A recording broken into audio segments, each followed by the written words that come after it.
Hey, what's up everyone? How we all doing? Back with another video. Hi guys, part 2 now. Russian Revolution. You ready to find out about the magical Rasputin? I am. He's a magical man. I fully believed he was a real wizard. Yeah, you're a wizard, Harry. He is? You told me he wasn't. Well, I was lying. Let's get into it and you can find out. Like, comment, subscribe, all that good stuff, guys. Glad to have you back. While Nicholas had been busy playing with his new best friend, tensions in Europe had been rising. It just so happened that in 1914, one Archduke Franz Ferdinand of Austria-Hungary went for a drive with the top down in Sarajevo. One thing leads to another, and suddenly Russia found itself at war with half of Europe. A wave of patriotism swept through Russia. The capital was renamed to Petrograd because St. Petersburg sounded a bit too German. Even revolutionaries were getting on board. To them, World War I was a big stinky imperialist war, but they didn't want their big stinky imperialist replaced by a foreign one. So pretty much everyone wanted Russia to win. I hope Russia loses. Jeez, read the room, Lenin. Lenin hoped Russia would lose because that would help him overthrow the Tsar. As long as he did that, who cares if Germany blows up half the country? And blow up half the country, they did. An inefficient Tsarist government meant there were shortages of just about everything you need to fight a war. And if losing a teensy-weensy war with Japan upset the people, losing a giant Wyatt war like this was much worse. Soldiers were deserting, the economy was imploding, and in no time, Russia was starving. The peasants were getting more peasanty, the workers were getting more workery, all the while Germany was getting more Germanery. Dmitri, we need to win this war. I need someone with a great military mind to step in and take control. You're right. How about General Hickenlooper? How about me? You can't run the war. Who'll be in charge of the country while you're gone? Obviously, my German wife and a homeless wizard. Oh my God. Nicholas declared himself commander-in-chief and went to the front lines, Yeah. leaving his German wife in charge while they were fighting the Germans. It wasn't a good look. And because Alexander was so close to Rasputin, people believed that he was actually calling the shots and secretly destroying Russia, and maybe even boinking her. An even worser look. At this point, a bunch Oh, of look at that. secretly destroying Russia, and maybe even boinking her. Is that actual propaganda from... It must be, innit? It's got that whole early 20th century look, like kind of like how the Nazis done their propaganda. Yeah, it reminds me of like, you know when you did your GCSEs and you had to like get a picture and you had to be like, right. Oh, well, yeah, and analyze it. Yeah. Even worser look. At this point, a bunch of nobles just couldn't take it anymore. Rasputin is destroying the country. We have to break his magic spell over the Tsar. But how? He's magic. Dude. Very cool. Hey, it's Rasputin. The sexy party is running a little late, but in the meantime, why don't you try one of these totally not poisoned cakes? Dude, why'd you say it like that? He's totally gonna know they're poisoned now. Shut up. I said they're not poisoned. Dude, he just ate so much poison. How is he still alive? It must be the magic. Go with plan B. Is he dead? See, Boris? I told you he was the Antichrist and you didn't believe me. Can you shut up for 1 minute and help me roll him up? Are you sure he's dead? I don't know, but I'm supposed to be hosting a charity auction right now. Can we get this over with? What the fuck are we watching? Now he's dead. The murder of Rasputin, just like his life, is shrouded in mystery and speculation. He probably didn't really die like that, but he also probably didn't really heal people. He probably didn't influence the Tsar as much as people thought. He probably wasn't secretly destroying the country. But what he definitely did do, even in his death, was ruin the Tsar's reputation. Russia's autocracy looked more outdated than ever, and the Russian people were taking notice. Come on, men. Remember what we're fighting for. Yeah, no, we're out. World War I left Russia broke, hungry, and exhausted. And with Nicholas acting as commander-in-chief, he was getting even more blame. For the second time, Jesus. Russia was on the brink of revolution. By 1917, Russia had been fighting a war it couldn't afford for 3 years. They were running out of many things, most worryingly, food. On International Women's Day, 1917, thousands of hungry women in Petrograd were so sick of being hungry that they took to the streets. And it turns out it's not just women who experience hunger, but men too. So the next day they joined in as well. Gatherings on the streets were forbidden, but I'm not sure how you'd arrest 250,000 people. The crowds demanded an end to the war, an end to food rationing, and even an end to the Tsar's autocracy. Now normally the troops would deal with this kind of thing, but as it turns out, soldiers get hungry too, and they were also tired of having to kill their fellow Russians so much. So entire regiments mutinied in the capital, and they joined the crowd as well, trashing symbols of the Tsar and his autocratic regime. Things were escalating very quickly. Liberal politicians watching the riots in the streets had long been dissatisfied with the Tsar, since he would shut their parliament down anytime they did something he didn't like. They believed the only way to bring stability back to the streets was for Nicholas II to abdicate. Did you see that? You know, OverSimplified is so good at expressing like complicated information in a very easy way while making you laugh at the same I think time. this one's been pretty funny. And I just think, in the middle of like a whole riot or whatever, that guy will be me. Yeah. Trying to help, and I'll just set myself on fire. The only way to bring stability back to the streets was for Nicholas II to abdicate. The riots continued. The police fired on soldiers. Soldiers fired on soldiers. The workers re-established the Petrograd Soviet. Politicians began arresting the Tsar's ministers. He may have been an autocrat, but he just lost complete control of his capital city. Talk about embarrassing. Nicholas, the troops have turned against us. The people have taken over the city. They've even cut my phone line. Hello? Hello? The phones are down. Things must be bad. I'd better go back there. Nicholas hopped on the next train back to Petrograd, but he never made it to the city. His train was met by military generals and other politicians. What's going on? Nicholas, look man, we need to talk. It's not you, it's us. Who am I kidding? No, it's definitely you. During the whole crisis in Petrograd, the liberals convinced the generals that if Nicholas abdicated, the people would calm down, and the generals were on board. They didn't have time to quell the chaos, because don't forget, they were still losing a global, all-encompassing war against the Germans. And with the military no longer on his side, Nicholas had no choice but to step down. Throughout his entire reign, he had done everything he could to keep all the power for himself, and in the end, that's exactly what left him with none. But then there was a big question. Who would replace Nicholas? Well, his son Alexei was next in line. Hey buddy, Daddy couldn't handle the complex socioeconomic problems of a giant multinational, multi-ethnic empire that's engaged in total war with all of Europe. You think you could give it a shot? Alexei just wasn't ready to be Tsar. Nicholas did have a brother, but given the state of the empire, he wasn't keen either. And so, 300 years of Romanov rule in Russia just kind of came to an end. The earlier 1905 revolution hadn't changed much, but this new revolution had left Russia without a Tsar. And still, before the year was over, there would be one more revolution left to come. Nicholas's failure as commander of the armed forces was the final straw that broke the camel's back. Do you think maybe you could have done any better? Well, guess what? It's time to find out. In Rise of Kingdoms. Rise of Kingdoms is an epic, massive multiplayer. He slips them in so, real-time strategy. like, not Choose from 11 Yeah, historical I like the normal civilizations VTM ones when he slips them in. That's right, noob. Their wood I gathering guess. speed by 10%. There's something that makes me laugh when Not as you cool. say when he Historical slips it figure, in. and lead your troops into real-time You're battle. just a dirty, Download Rise of horny Kingdoms bastard, now you for are. free Everything by is clicking on just the link sex in the with you, isn't description it? below. Join me and 50 million other online players and guide your civilization and the end of the Tsar.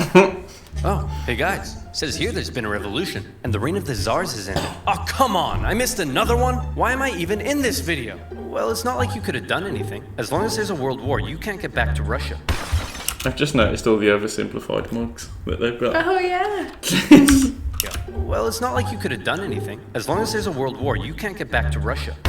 Crap, Who wants it's to a start a revolution? Dang it! Despite getting rid of Nick, Russia was still at war with half of Europe. The Germans, however, had an idea. They thought that if they helped Lenin get back, he would cause trouble for the new Russian government. So they put him on a train. Destination, Petrograd. It was a long journey, and while Lenin was cooped up in his train, things in Russia were changing. Workers were taking control of their factories. Soldiers were socking it to their mean old officers. Without a Tsar, a big old power vacuum had opened up, and someone needed to fill it. The liberals proposed they be in charge, and they set up the provisional government. The workers, however, had already begun establishing local Soviets, largely controlled by the social revolutionaries and the Mensheviks. And since neither felt like they had the power to oust the other, Russia ended up in a classic dual power conundrum. The two coexisted, with the provisional government becoming the official government, and the elected Soviets issuing orders to the workers and soldiers. This power balance was delicate, and all it would take is one bold revolutionary to come along and give everyone a big-brained beatdown. Oh boy, Lenin's coming home. I can't wait for him to see all the great things we've accomplished, and I'm gonna show him my fan art. Oh look, here he comes now. Shut up, shut up! You all suck! The provisional government sucks, the Soviet sucks, even your fan art sucks! Why does he have to be so In case you couldn't tell, Lenin wasn't a fan of everything that had been happening. In his April theses, he called the I provisional... feel like Lenin was just never happy. So always miserable. Just Could not be pleased. and I reserve this word for when I really mean it, but just a total cunt. Do you know what I mean? And let's just be honest here. It's... Provisional government and the Soviets a bunch of big bourgeois bozos. And he kind of had a point. There was still a lot for the Russian people to be mad about. The provisional government hadn't got Russia out of the war, the people were still hungry, and the peasants were still hoping to get more land. Meanwhile, the Soviets hadn't done much to change things either. But even though they weren't perfect, a lot of people did like what the new government had been doing. There was progress. The secret police were disbanded, the death penalty abolished. They even planned to hold elections, meaning for the first time ever, the Russian people could choose their own government. To many, Lenin seemed like some out-of-touch weirdo. If Lenin wanted to go from whiny irrelevant zero to a hunky communist hero, he'd need to shake things up a bit. So he and the Bolsheviks came up with a hot new slogan that promised to give the people what the provisional government wouldn't. Peace. Don't like war? We'll end it. Land. You want land? We'll give it to you. Bread. Hungry? Scooby-Dooby-Doo. Lenin also called for all power to the Soviets, which meant getting rid of the provisional government and having the Soviets run the place. A communist dream. The people liked these slogans, and bit by bit, the Bolsheviks became more popular. Some Mensheviks even began switching sides. But even though the people thought Lenin's slogans rocked, as long as the provisional government didn't mess up, they'd continue to support it. So let's check in on the provisional government. Oh, provisional government, you've made a big mess. The provisional government lasted for just 9 months, but those 9 months were chaos. The people wanted Russia out of World War I, but Minister of War Alexander Kerensky thought instead of doing that, why not do the exact opposite? If the people saw more Russian victories, they'd have to support the new government, and that went just about as well as you might expect. These heavy defeats worsened the Russian economy and made the hungry people hungrier. And by now, I think you know what comes next. They trashed the place. More looting, more rioting. It was Samsung I think you TV. know what comes next. They trashed the place. More. Oh my god. What the fuck? I love it. Got the QLED as well. He forked out. More riots, more violence. It was like the Tsar had never abdicated. Tens of thousands of armed workers took to the streets during some of the worst violence Petrograd had seen yet. And in response, Kerensky called in the troops, who opened fire on the demonstrators. It's crazy when you see actual photos, though, isn't it? Like, Yeah, because when you're watching it as a cartoon, you're absorbing it, but then you kind of like it's real. yeah, but it loses the emotional effect, doesn't it? Yeah, like because I'll sit and laugh at these, and when you look at pictures like this, you think, oh, that was actually really bad. Yeah, like these are most likely dead bodies on the floor here. Yeah. That's crazy, isn't it? Sad. You know what always gets me? Like, just with Russia, everything is so big. Like, when do you ever see this many people at one place? Like, Yeah, do you yeah. know what I mean? It's crazy. For now, Lenin and other Bolshevik leaders wanted to distance themselves from the violence, but the crowds marched under Bolshevik slogans, and as a result, Kerensky, now the prime minister, took the opportunity to stamp down on the Bolsheviks. Their leaders were arrested, Lenin was accused of being a German agent, and he was forced to flee to Finland in disguise. This sucks! Now I'll never get to have my revolution. Why are you wearing a dress? It's a disguise, idiot! And it makes me feel pretty. Kerensky had successfully dealt with the violence, but he just couldn't catch a break. This increasing support for more extreme forms of socialism, along with the poor handling of the war, alarmed traditional liberals and bougie business boys. To appease them, Kerensky decided to promote a military legend to Supreme Commander of the Armed Forces, someone who hated the revolution, loved the death penalty, and was devoutly anti-socialist, General Kornilov.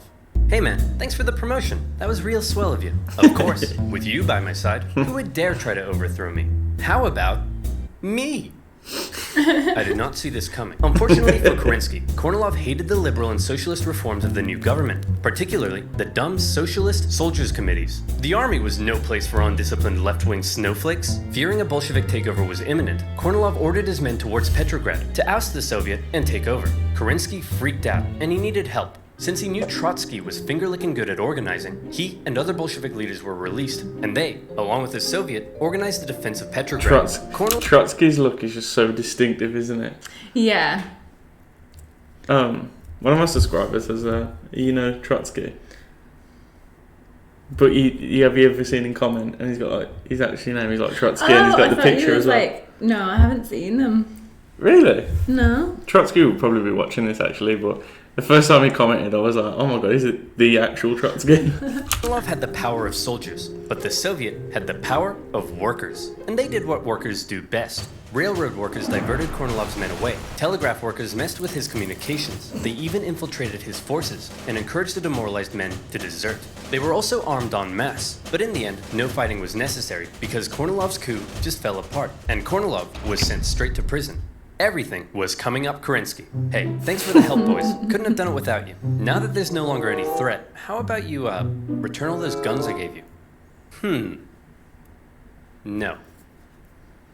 Oh, no. In order to kill a rat, Kerensky had just given a gun to a bear. A Bolshevik bear. The whole affair was a huge propaganda win for them. They had defended the revolution, and their popularity skyrocketed. They found themselves elected to the Petrograd and Moscow Soviets, with Trotsky even becoming chairman in Petrograd. They were now in a very powerful position. Almost powerful enough for Lenin to return home from Finland and finally stage his long-awaited communist revolution.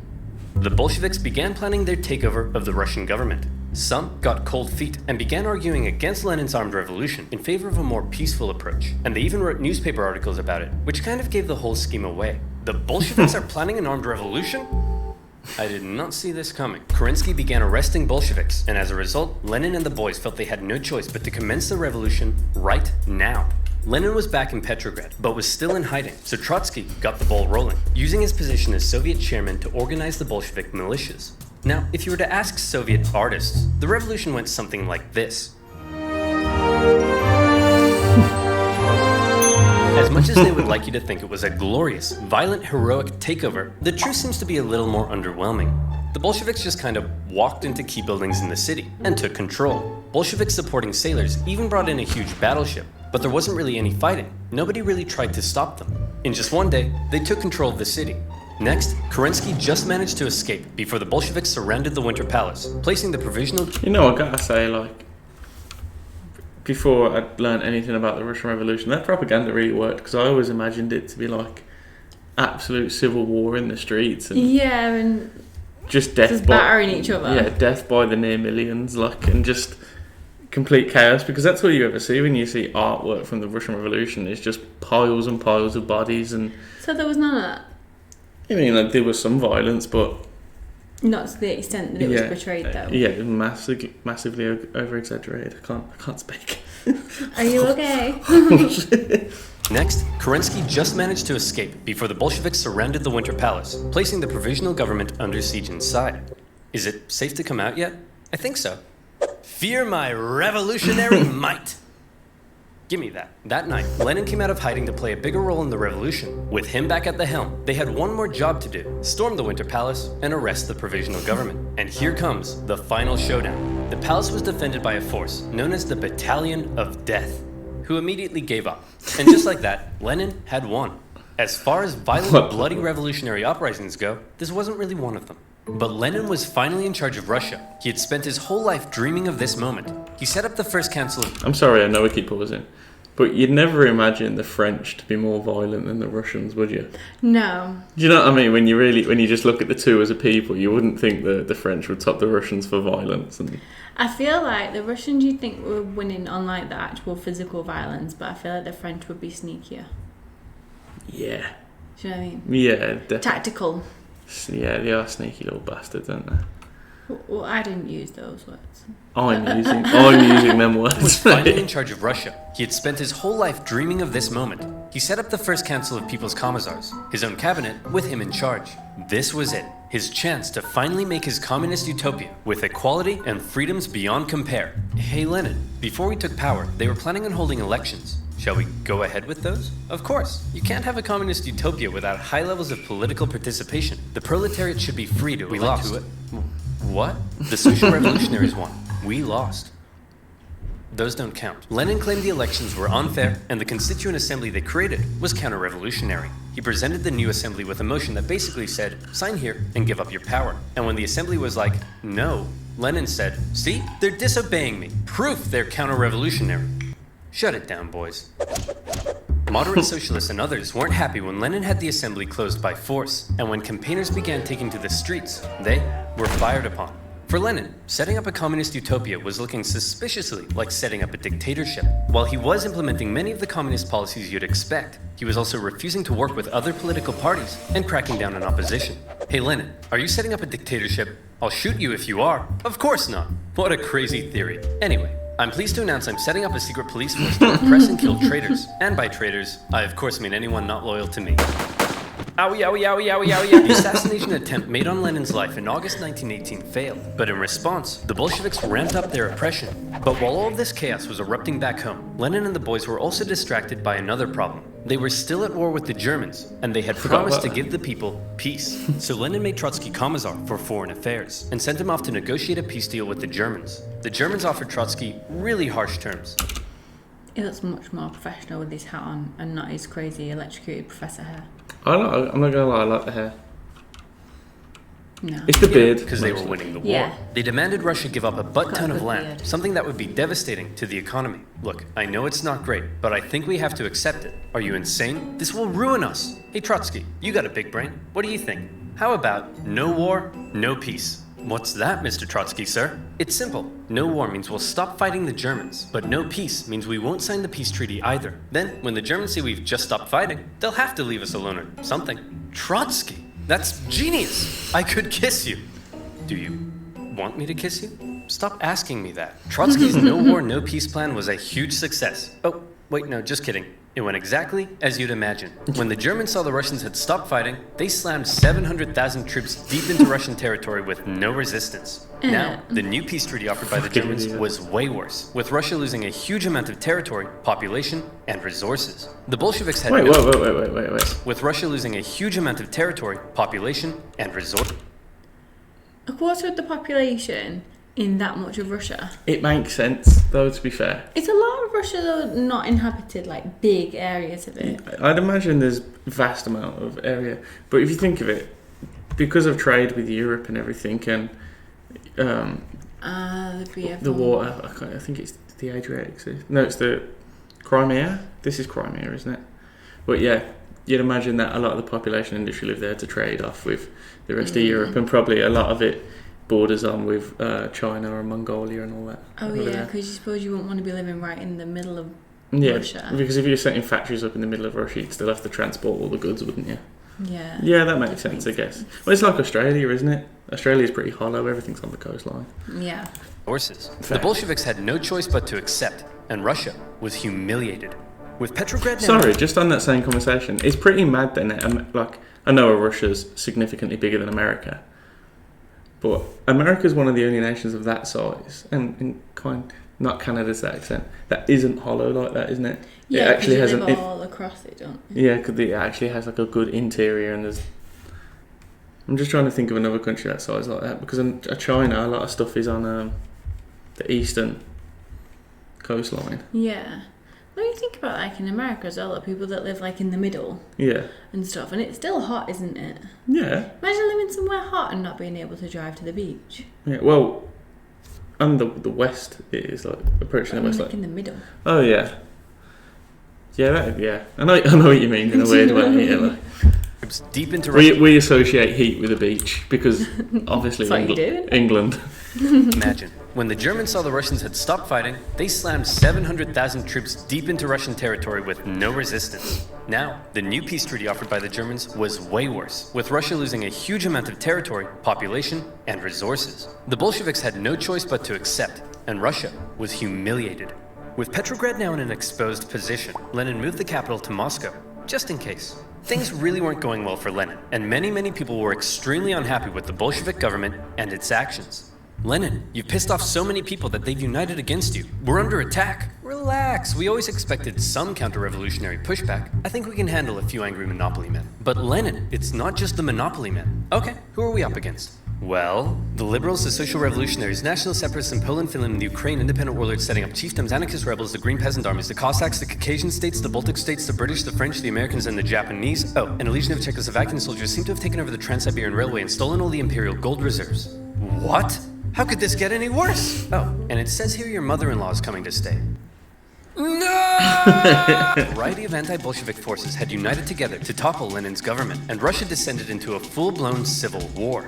Now, the Russian Civil War was extremely intricate and would really need its own video, but essentially, the anti-Bolshevik white movement gained control of vast, underdeveloped areas, while the Bolshevik Reds controlled the industrial heartland. Using this to their advantage, along with the surprising military genius of Trotsky and the shocking disorganization of the White Army, the fortified Red Army gradually came out on top. It was an absolutely brutal conflict, with both sides committing horrendous atrocities. To maintain order at home, the Bolsheviks began the Red Terror, and the secret police would execute tens of thousands of suspected traitors. No one was safe from the violence, not even Nicholas himself. You've probably been wondering what Nicholas has been up to this whole time. Well, after his abdication, he and his family were placed under house arrest. At first, they were allowed to live in their usual luxury, but after Lenin took over, their conditions worsened. The Bolsheviks were just holding on to Nick until they could work out what to do with him, but the Civil War complicated things. The last thing they wanted was for Nick to be freed by the White Armies. And so, to stop this from happening, Nicholas's Bolshevik guards decided to act. It's not entirely certain whether Lenin ordered it, or if the guards were acting on their own volition. But on July 17th, 1918, with White Armies approaching, they woke Nicholas and his family in the middle of the night and brought them into the basement. There, a drunken squad of Bolsheviks murdered the entire family. Nicholas, the last Tsar, once one of the most powerful men alive, had met a brutal end. But after years of fighting and millions of deaths, Trotsky and his Red Army came out victorious. Wow, that was a close one. Okay, back to creating a communist utopia. How are we doing on that? Well, If all them soldiers had acted on their own, like whatever, and not been ordered to go and do it, would they then have been punished for murdering them though then?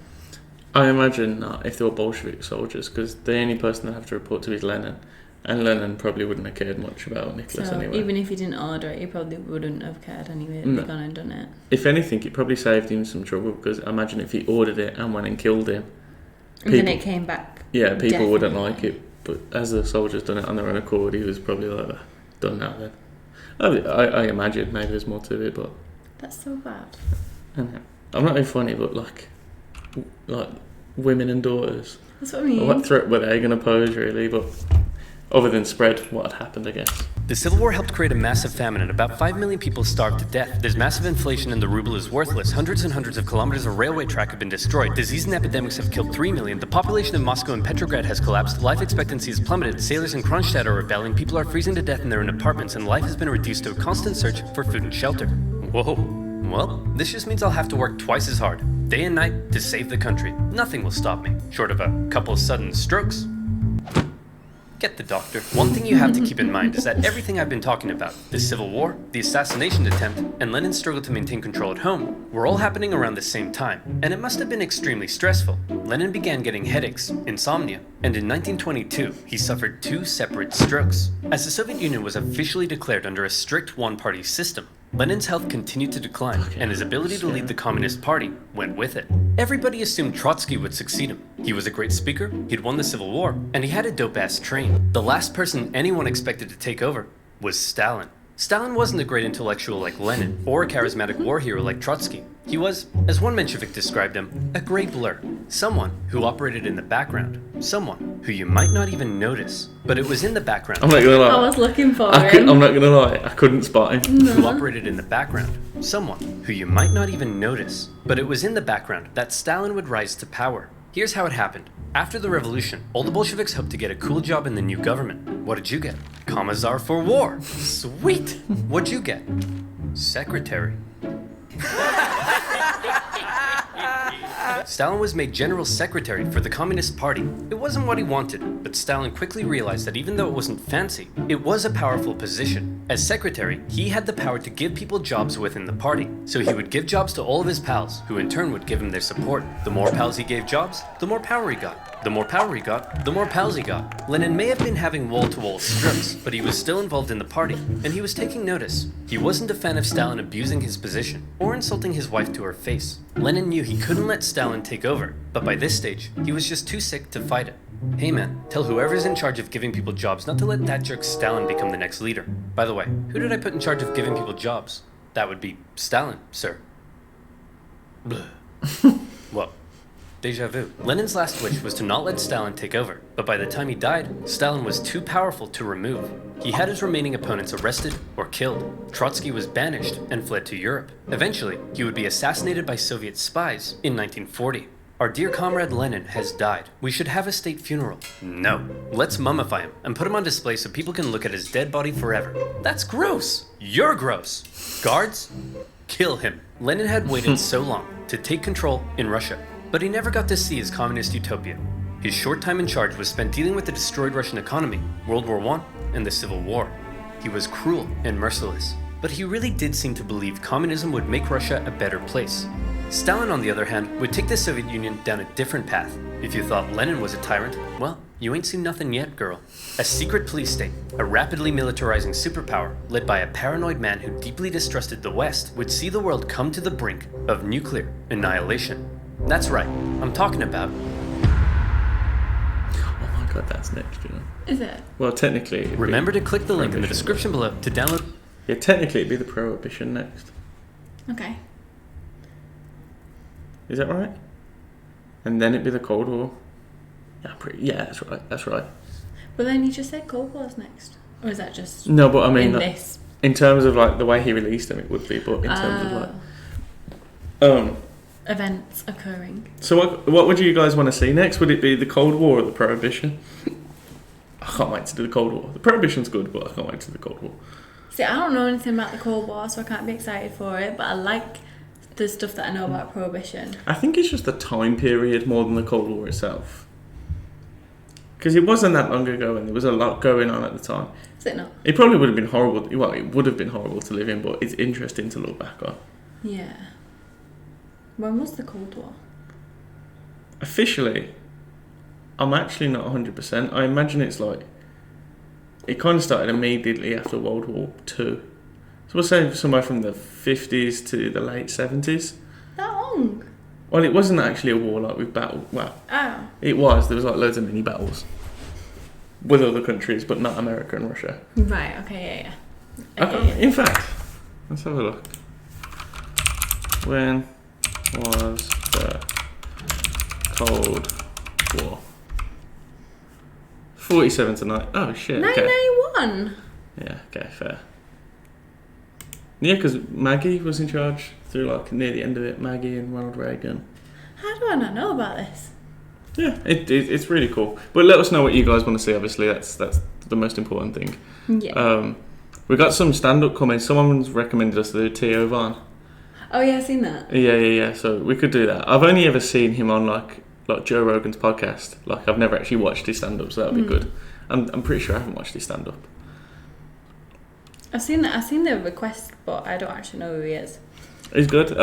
So we'll probably do that tomorrow, and then the following day, depending on what everyone comments on the video, we'll do Cold War. Prohibition or Cold War. But like, comment, subscribe, guys. Thanks for joining us. Peace out and take it easy.